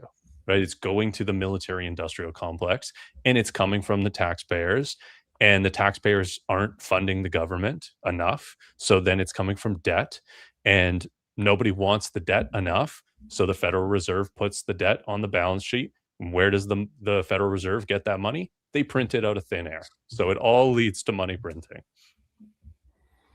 I mean, I don't know how to say this or not, but like, I don't think we should underestimate the ability for fiat to collapse, because I think if fiat collapses, all these calculations are completely out the window. Like if fiat collapses, if you had 1 million sats today, you could probably retire tomorrow on it. That just the sats are going to have that much purchasing power in that world. Yeah. I've done calculations on homes, on commercial buildings, on acres of land, on freaking sports teams, on the Meg 7 shares outstanding. And like the amount, if you price things in Satoshis, it is very, very little. like very little. And so I see some people in the chat here saying, can we do realistic numbers like having zeros? Again, we're kind of predicting the future based on the world that we come from, right? It's kind of like somebody in the early 1900s trying to predict how many highways there would be, and there would be self-driving cars while they were still driving around with horses. Like we really have no idea, and what kind of impact this system and really a whole paradigm shift is going to look like. We're still basing everything on fiat. And to me, again, I say this every week, but like fiat has already collapsed, it's gone to zero, and it's just a matter of time till that happens. So yeah, I mean, looking out 30 years, if fiat's still somehow kicking around, we're going to be fine. But if it happens any faster, you're really not going to need that much Bitcoin to live like a freaking king, no matter what country you're in. Yeah, I think that's a really good point. Everybody wants. I did a quick calculation. Like, let's say, for example, if we do have an extremely bullish scenario where Bitcoin grows at 55, or sorry, is it 50 or 55? Bitcoin grows at 50% per year. If you have 0.38 Bitcoin by 2037, you could retire. How much? 0.3? 0.38. Okay. So just over a third of a Bitcoin and 11 years. 11 years. Let me just show you guys this real quick, because it's kind of mind-blowing. And I mean, here's the thing about it is, like, this isn't my opinion. This is like objective math. Right? Like, again, we've never had a system before where it's fixed. There's a fixed supply of it. So this is pretty much what I did. I asked AI to come up with these numbers for me. And so I got the total number of acres on Earth, 36 billion. I got 2 billion houses. I got about 175. And these are all very approximate amounts. Like, there's no real way to know this for sure. 175 million commercial buildings, 15,000 sports teams, which I thought was kind of fun to do. And then 85 billion shares of like the Mag 7. So that's like Apple, Tesla, NVIDIA. So there's 85 billion shares outstanding. So in a world where only land existed, you would be able to buy 1 acre of land for 58,000 sats. If the only thing that existed was land. If the only thing that existed was houses, the average price of a house would be 1 million sats. Wow. 12 million sats for commercial buildings, a lot for sports teams, which, I mean, there's only 15,000 of them, but still, if you look at like the real value, or not real value, but the fiat value of sports teams today, they're in the tens or hundreds of billions. And in Bitcoin terms, that's about 9.5. If only sports teams existed here, we got to remember that these are the maximums.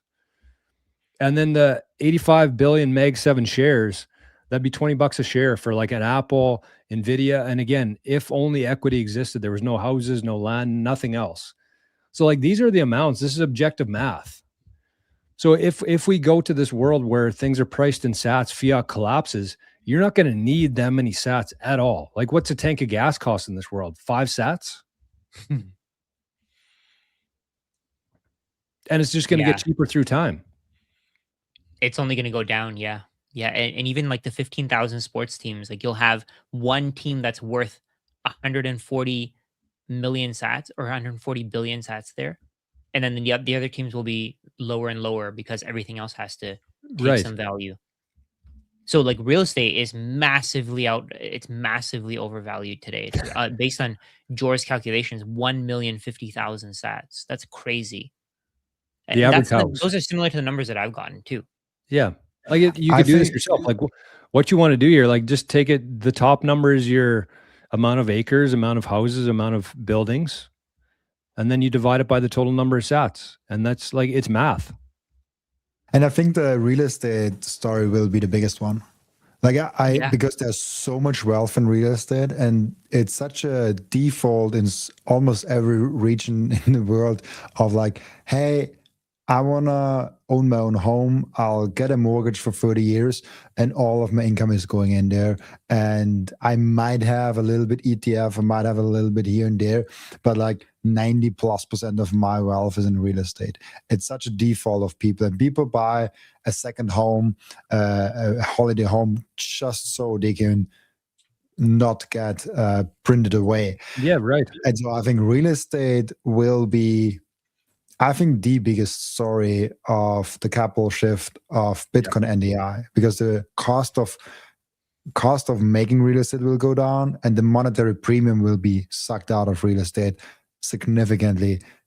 If you're a Bitcoiner, you will be affording in 10, 20 years every single home. Like you can just like buy a home that is really amazing. There will be like From this your lightning prime wallet. real estate. Yeah, like there will be prime real estate maybe that like in front of the lakes. It's a beautiful, like those might still have some monetary premium and some kind of value of scarcity in them. But just having a home over your head somewhere, I think it will be dirt cheap. There's a comment there in the chat from Badman. It says, "How is Bitcoin going to generate yield?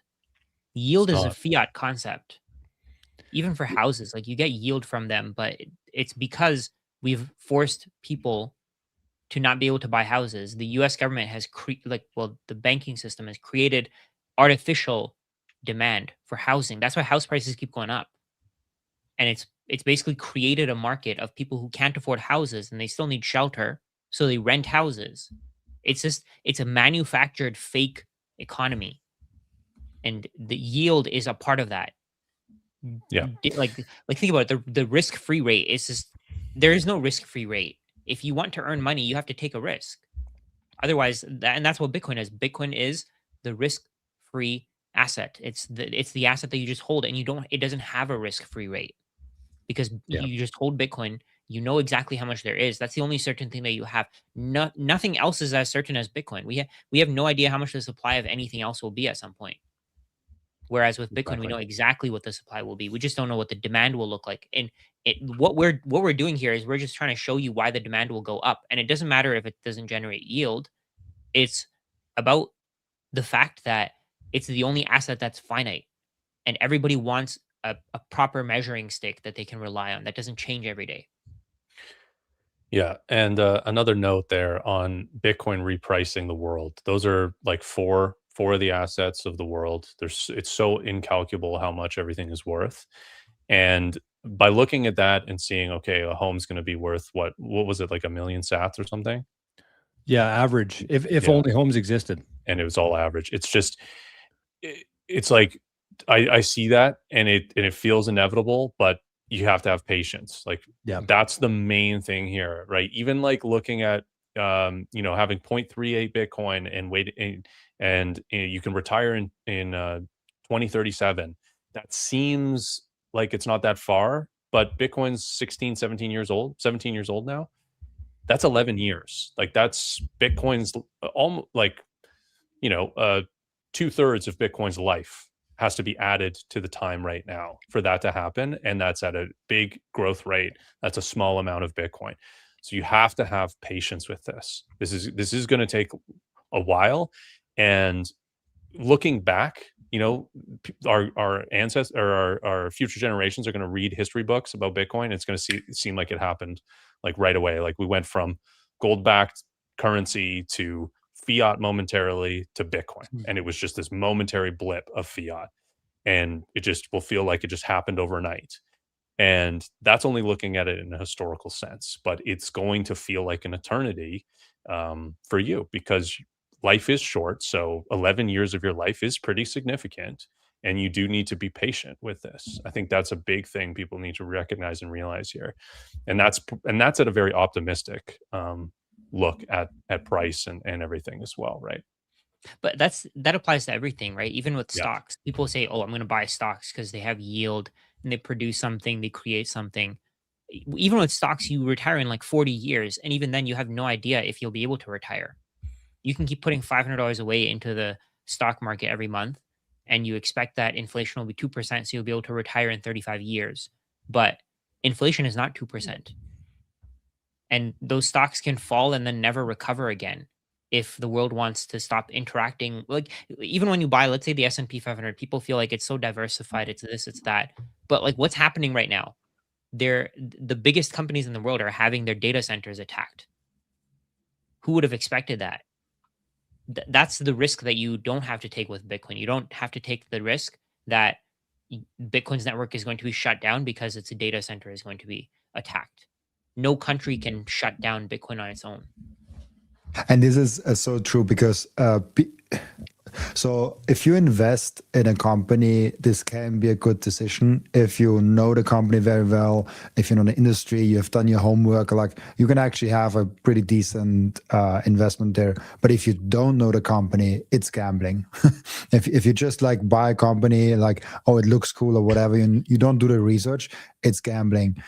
And for me, an S&P 500 or an ETF that bundles companies is just like you're bundling gambling. You like you hope this whole thing will go on, and then there is this whole thought of monetary premium. What if people have an amazing alternative that sucks up all the monetary premium of all other assets? It will naturally people will opt into this one asset. There will be ecosystem around going into this one asset, like Stretch. There will be everything kind of coming towards this one asset because it's the hurdle rate. It's the best thing that ever was there. And everything else will lose its monetary premium. Gold, real estate, stocks. Like how much of the value of Apple is because they make amazing phones and they have cash flow and they are great business, and how much of it is people just buy it to flee from inflation? I think it's a very big portion people buying it. I mean, Tesla came up before. Their PE ratio is like 300 or so. Like they have a crazy valuation. I love Tesla, but I just can't buy them because they are already so big and they have a huge PE ratio. I'm like, I was for a long time a Tesla investor, but it's like how sustainable will this be?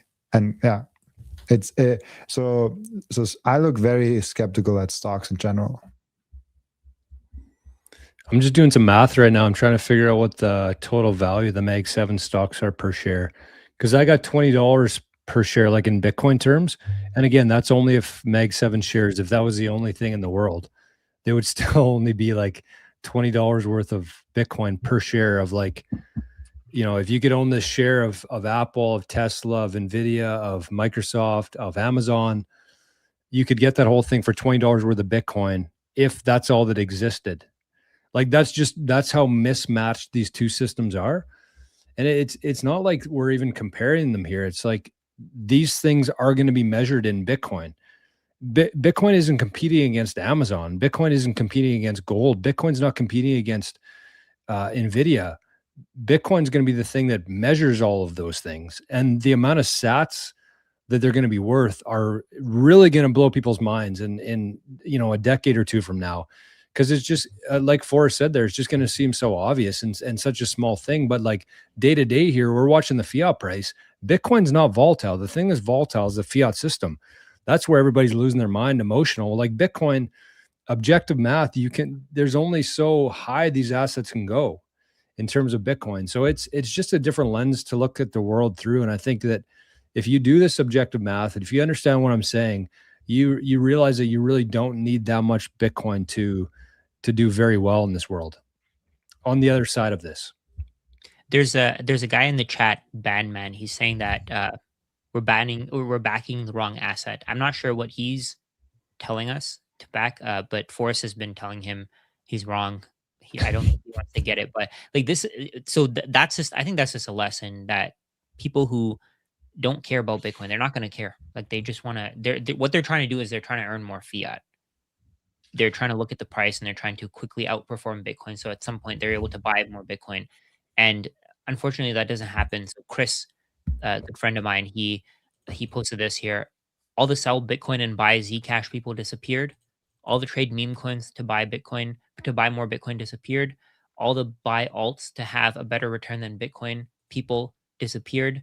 Distractions don't look like distractions until they're done distracting you. Exactly what's happening here. Like that guy there, I'm going to tell you guys straight up, that guy's a distraction. He's trying to stop you from figuring out Bitcoin, and go do the research for yourself. The second best coin in the world, the second highest market cap coin in the world, has an infinite supply. The Solana, Ethereum has an infinite supply. Solana has an infinite supply.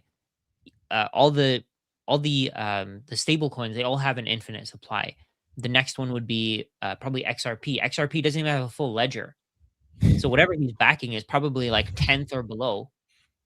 And it's already lost. Bitcoin's lapped everything like 20 times already. So whatever he's promoting there, you may think that this guy seems confident. He seems like he knows what he's talking about.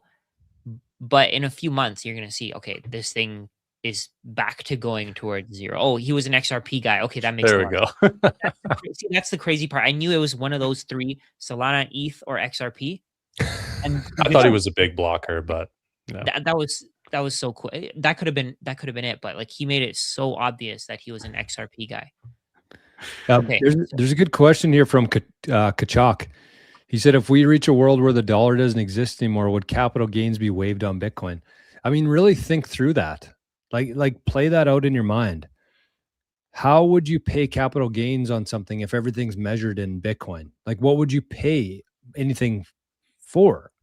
It'd be like if you were in the US and the value of the US dollar went up, do you have to pay tax on that?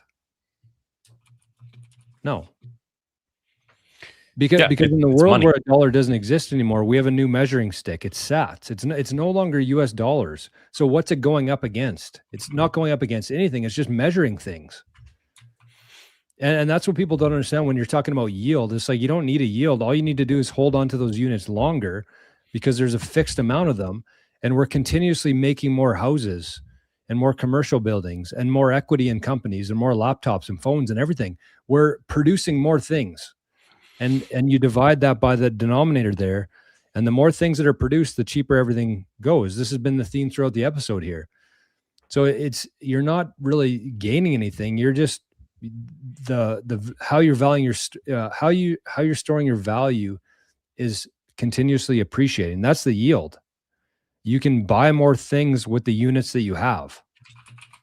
That's the yield, which is technically a yield, but I don't know. It's just such a freaking mind F.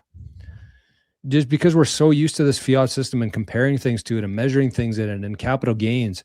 But it's like if fiat collapses and all we have is Bitcoin, and that's where not all we have is Bitcoin, we're measuring things in Bitcoin.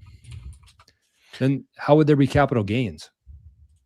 Yeah, it's money. I mean, you don't get taxed for owning and using US dollars. Like there's sort of like these taxes around other things, and that could be the case. Like exchanging from Bitcoin to something else, there could be like a tax on exchanging currencies or something. I don't know, but yeah, it doesn't make sense at a certain point. And game theory suggests that nations want wealth within their nation, and they'll actually there'll be an arms race or a game theory race to not tax Bitcoin, just to get Bitcoiners into their country to provide wealth and economy and jobs by spending their Bitcoin.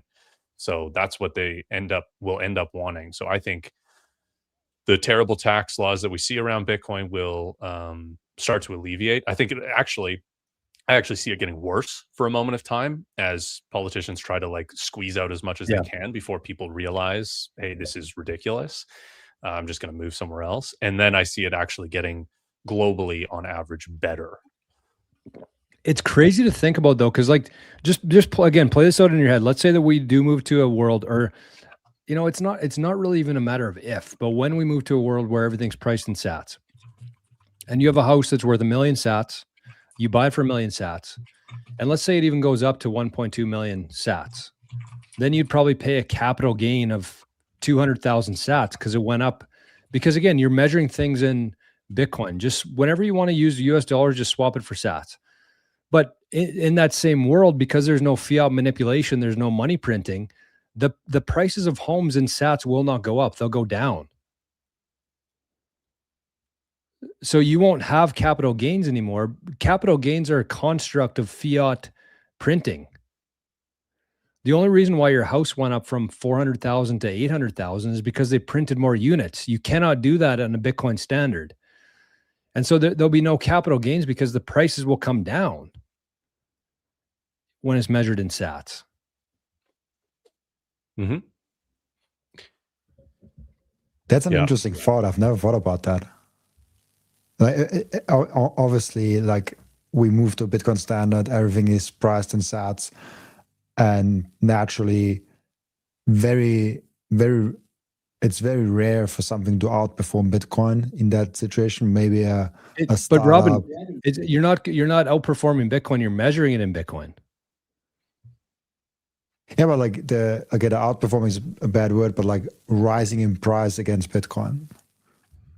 Right. Yeah. Rising price in Bitcoin terms. But then That's going to happen though. That's natural, right? And I mean, that's the prices going up deflation. and down. That's natural. That's just how the market works. Because there's always going to be people in the short term who are willing to give you more or less Bitcoin for something. But it's like the U.S. dollar, right? The U.S. dollar, Bitcoin is just they're just competing currencies, right? It's just the price of, let's say, even a house, for example, it goes up and it comes down. It'll continue to do that. But over the long term, I think that's the important trend. Over the long term, prices will always go down in terms of Bitcoin.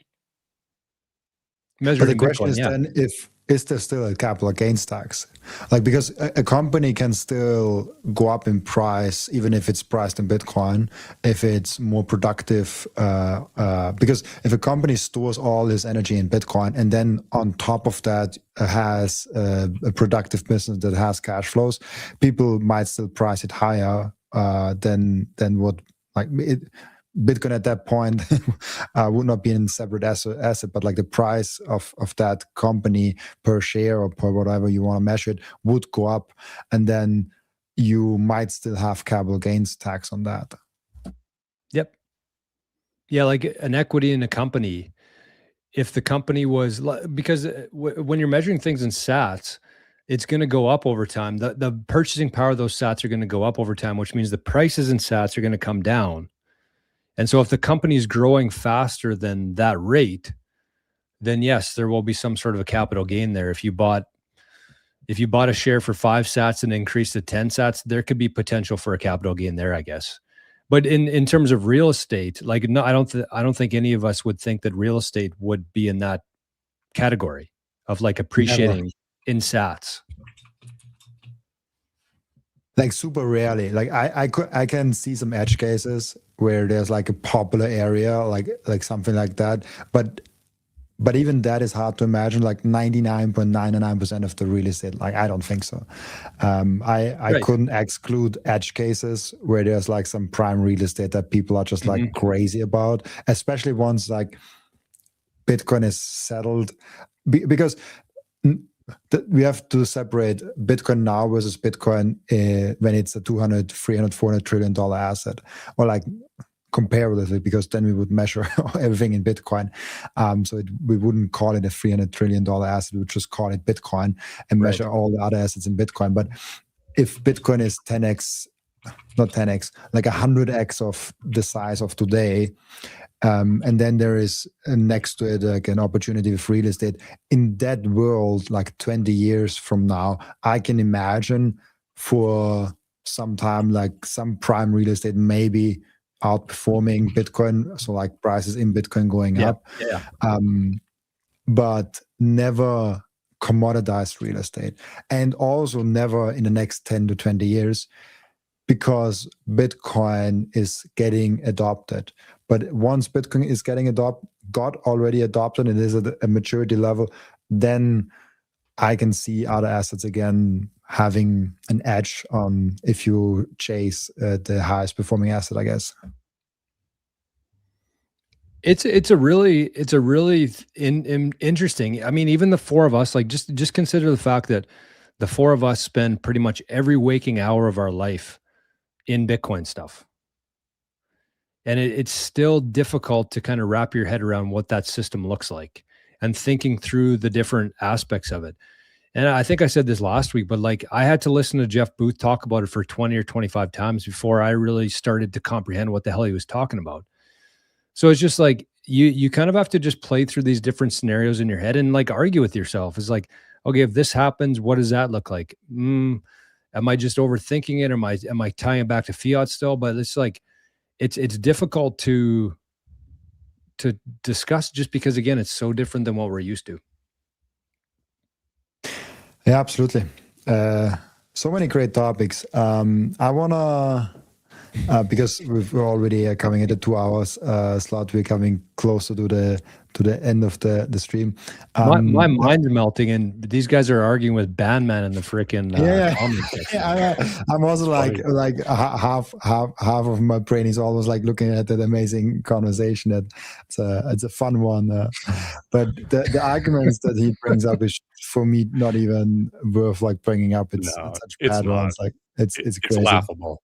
It's laughable. Like all you can do at a certain point is just laugh. Like this person just wants to believe something so bad, and it just is starting from a fundamental place of just the wrong incentive, not understanding like how the world works, essentially.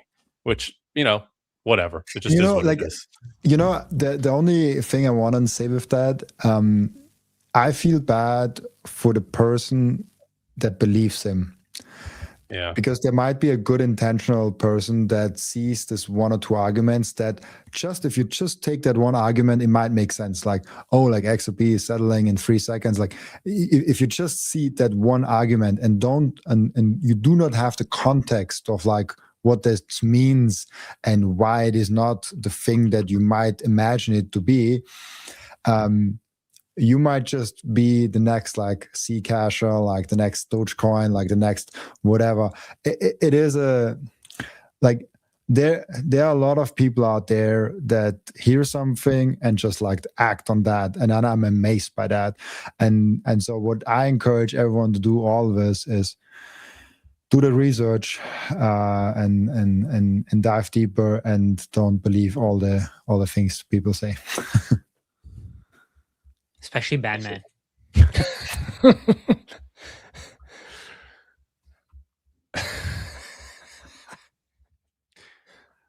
So this is our channel here. We've been sharing it in the chat. It's just BTC Mastermind if you look it up on YouTube. Yeah, we've been talking about the chat again. If we can get everybody over there, eventually we're going to migrate everything over there, and that'll be the only place we live stream. So if you're not subscribed, you might miss that by the time we end up doing that. So you want to be over there in the chat. You guys can ask questions, you can bring up topics, concerns, anything you want in the chat. If we have it all in one central place, it makes it a lot easier for us. Awesome. Is there any interesting nugget of information, a tip, or anything that Rashad, Forrest, Joe, you're gonna want to share with the audience that you've learned over the last week that was interesting for you guys? Good I would question. say just when in doubt, zoom out. I think that's really important because people are probably feeling very stressed out right now about Bitcoin's price. They're probably worried that, in the short term, it's going down. It won't go back down. It won't go back up to 100K until this date or this date. But just think about the long term. Long term, I think everything is going to be okay. Yeah, and I would say that if you have questions around this, if you're depending on your knowledge of anything, right, ask those questions and figure out the answers to them. There's all the knowledge is out there, so just look into them. Figure out. I think the big thing here is like figure out what people's incentives are, where you get knowledge from, and try to find a varied source of knowledge and people that you respect that you feel like they don't have some incentive of trying to sell something to you. I think is pretty big. So yeah, the questions you have, use them as the trailheads to go explore and go down the trail, figure out the answers to those questions and figure out what answers people are giving you and what their track record are and yeah, where their incentives lie, I think is pretty important. That's what I would do. I think we got to figure out a way to, because there's so many good questions in the chat right now. It's just impossible. I mean, we've been talking for 2 hours here and we've hardly touched on any questions. So it's kind of tough. I think the one thing that I would say is like there's a lot of stuff going on in the world. Just take a step back, understand that the whole thing's like a show. It's all production. It's all meant to distract you from what's really going on here. and they're pretty effective at it. They have unlimited amounts of money. They pump that into the media. They pump that into the schooling system. They want to try to convince people that their system is red or blue and you have to fight each other. That's not what it is. You can completely opt out of that system. You don't go to the polls and vote for who's going to run the country and decide your fate. You decide it yourself. And I think the one thing that you can do every single day is vote with your attention, vote with your energy, vote with your capital. Instead of being on Twitter, go to Nostr. Instead of being on this one, go to somewhere else. Instead of watching Netflix, work out. You get to decide every single day. You vote with every action that you make in life. And I think the more of us who are voting for decentralization, for a transparency, for a hard money standard, the sooner that's going to happen. And it has nothing to do with the presidents or the prime ministers or any of that shit. They're a dying breed. In my opinion, they're already dead. We're just kind of waiting to see it all play out and measure things in sats. 100%. The last thing I'm gonna add here, because Joe touched on it, I think the best way to capture all those questions that you guys have is probably if you just leave it in the BTC Mastermind channel somewhere in the comments, because in the comments I can go on the YouTube studio and filter contains question. So if you make a question mark and formulate the thing as a question, it comes up when I filter through it, and we can look through that and kind of have that in the future episodes and cover those questions. In the live chat, it's super hard to keep up with, but in the comment section, we have the possibility to do that. So yeah. Thank you so much, guys, for coming on, and we'll be back next week. Okay. Thanks, guys. Thanks, everybody. Thanks.